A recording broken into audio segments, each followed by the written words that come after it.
Welcome to episode 11 of Untangling Tourism Tech, brought to you by Tourism Tribe. Hey Fab, how are you? Hi Liz, I'm very excited about this session. All about Google, isn't it? It is all about Google within the world of AI.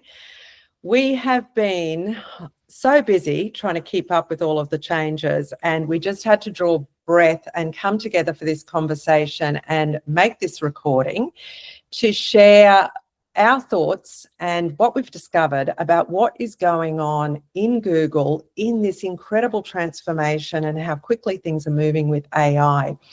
A few weeks ago, it became clear that Google has changed enormously if you stop and have a look at it. But the breaking news is that over the last few months, for the first time in 10 years, Google has reduced its market share in search engines down to under 90%. Whereas for the last 10 years, we have spent a lot of time training tourism operators and destination marketing organizations on best practice on Google, because it has been such an important player in tourism marketing for discovery, lead generation, organic marketing, leading to bookings. Like, it's just been everything. Yet it has just dropped market share for the first time in 10 years. It always sat at about 93, 94%, with Yahoo, Bing, etc., having the other share of the search engine traffic.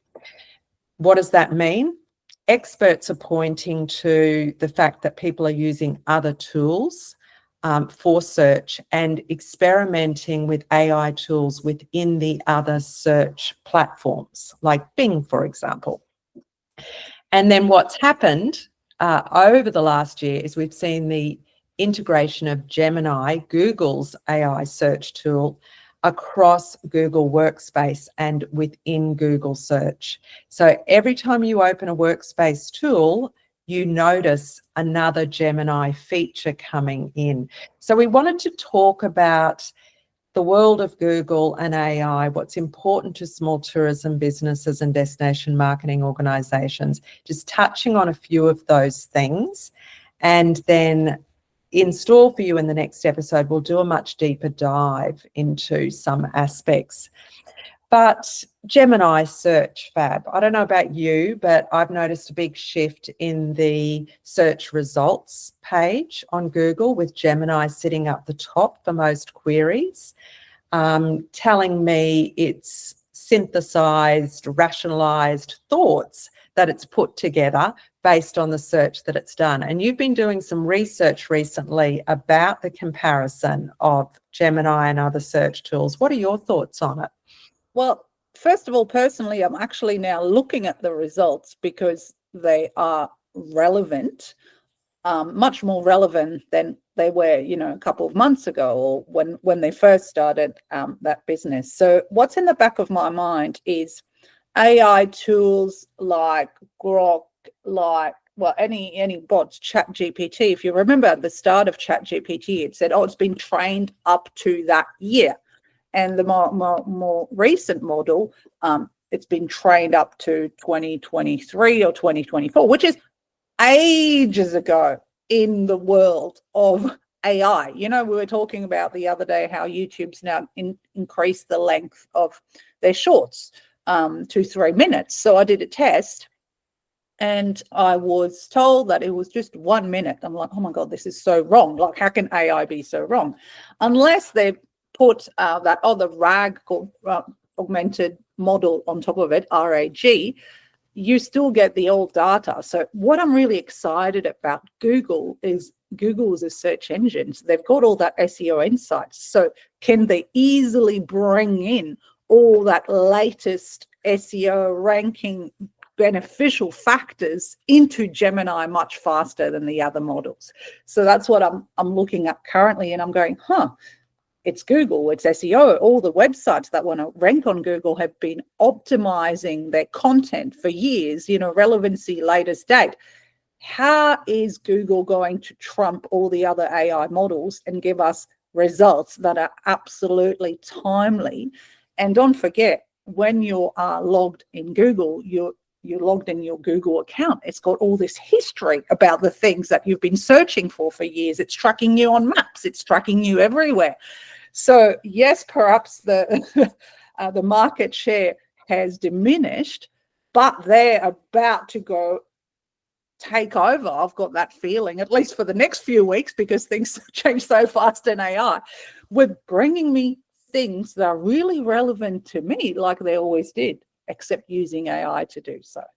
So their business data, the fact that they've got millions and millions of business listings, and all of the tourism businesses have got a Google business profile, their focus on Google Maps and the integration of Google Maps, location-aware searching, they really have got a very strong position to work from, haven't they? But I guess ChatGPT and Perplexity, even Grok, they've been new tools that are strong for certain purposes. And I suppose ChatGPT and Perplexity might be the two most popular that Gemini would be competing with, but I'd imagine that Google has got a much more comprehensive offering that is going to be location-based and very business integrated that we're going to see.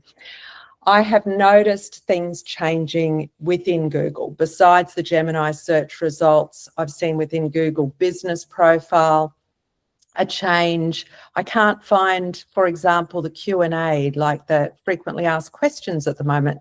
So that's moving at the moment. Then the back end, but not at the front end. Where are they going to be moved? Yes, that's right. And we're seeing this more social, so you're trying to make it more of a social platform on Google. So my view is that while this race is on between the tech giants, we have to play the field and make sure that our business information is really highly tuned for these different platforms. One of the big opportunities we've been talking a lot about lately in the context of Google search is Google Things to Do for tours and activities operators. And that's become highly relevant now for organic search and also paid search. Would you mind just telling the audience a little bit about Google Things to Do? Because what we're discovering is a lot of businesses and destination marketing organisations don't realise the power of it or how to access it. So if you think about your Google business profile listing, which you don't own, but you manage on behalf of Google, and then they have advertising on top that they sell, aren't they clever? Google Things to Do is kind of an extension of that, where you can add more information about your product. You can add rich content, many more photos about your tours. FAQs, you know, we're talking about the single FAQs that were on your business, but you can have FAQs for each one of your product.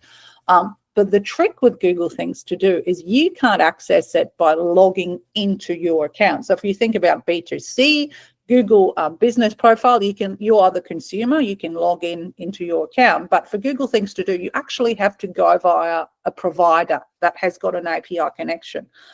So that's why a lot of businesses are not aware of it. If you are in Resdi, for example, they've got a limited integration with Google Things to Do. So you may or may not see your products appear on Google amongst the activities and tours carousel. So not the sponsored ads, but the activities and tours carousel. If you search for Things to Do, Agnes Water, or boat tour, Sydney, or whatever you want. So you'll see activities, you'll see some specific products appearing in that carousel. But what you'll see at the moment is, because the uptake is very low in Australia due to the lack of knowledge, is they're all the Viatours, the Expedias, the Pelago, all in there. And because they're so attractive to the eye, because they've got your price, your pictures, people might not click on your organic listing, but they'll click on them. And if they book, you're up for 20% or, you know, whatever commission you've got on these platforms. If you set up your Google Things to Do, and for example, a tool like Magpie that we love working with, within a day, your business can be, your products can be up there amongst all the OTAs, and each one of your tour can actually be up there. So there's 5 spots that rotate. So you might have 2-3 day tours. Suddenly the OTAs are gone and you get your direct bookings right there and there. So when you say up there, you really mean up there, because in terms of real estate on Google search results page, looks fantastic on mobile, great on desktop. It's pretty much at the top of the page. It all depends. Yeah, it depends where Google decides to put it. It depends. It's a bit of a black smoke how it works. It's quite technical, but you have to give it the best. You've got to fill in all the spots, and then you've got to add your analytics tracking to actually see how much traffic you're getting from Google Things to Do. But it's definitely the best real estate, with images, with stars, with reviews on Google for activities and tours. So, yeah, it's tours and activities operators, Google Things to Do. It is a must, and we're happy to share further information with anyone who would like to know more about that.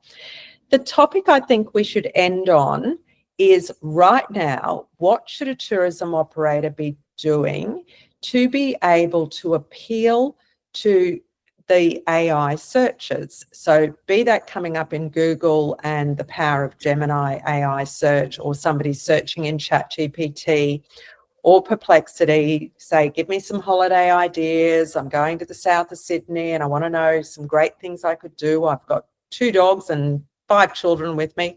How will this work? So what would be some of the things that are still really relevant from a search engine optimization perspective, knowing that AI is part of the search? Like I said, I reckon we do a whole episode on this in a couple of weeks, but just off the top of your head, Fab, where would you start? Creating content all the time. Be relevant. Signal to Google, other search engines, or the AI tools, AI agents, that you're constantly active, creating relevant content that's coming from your business, that's not being rehashed by a third party. Authenticity.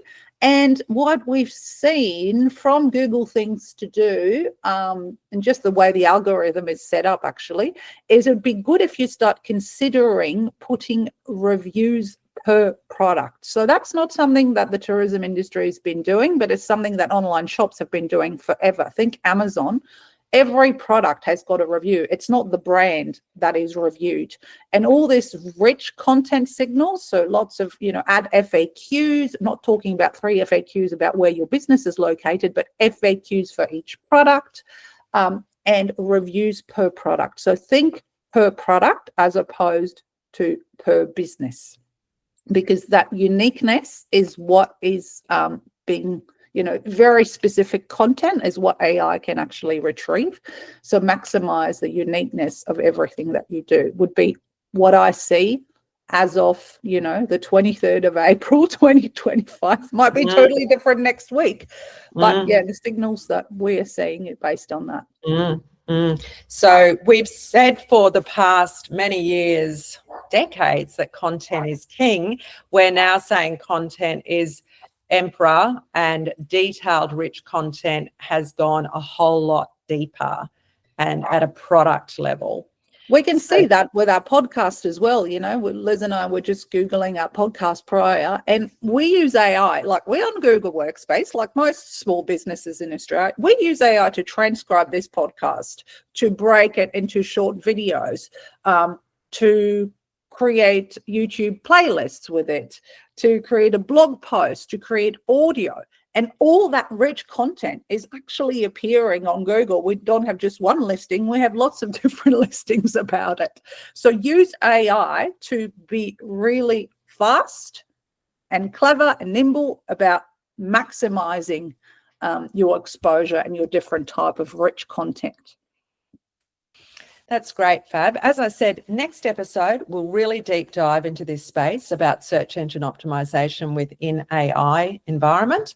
But just to recap this episode, a lot is changing in Google. We need to keep playing the field across Google and these other AI search tools to make sure that our businesses are ranking and that we're remaining relevant to the consumer.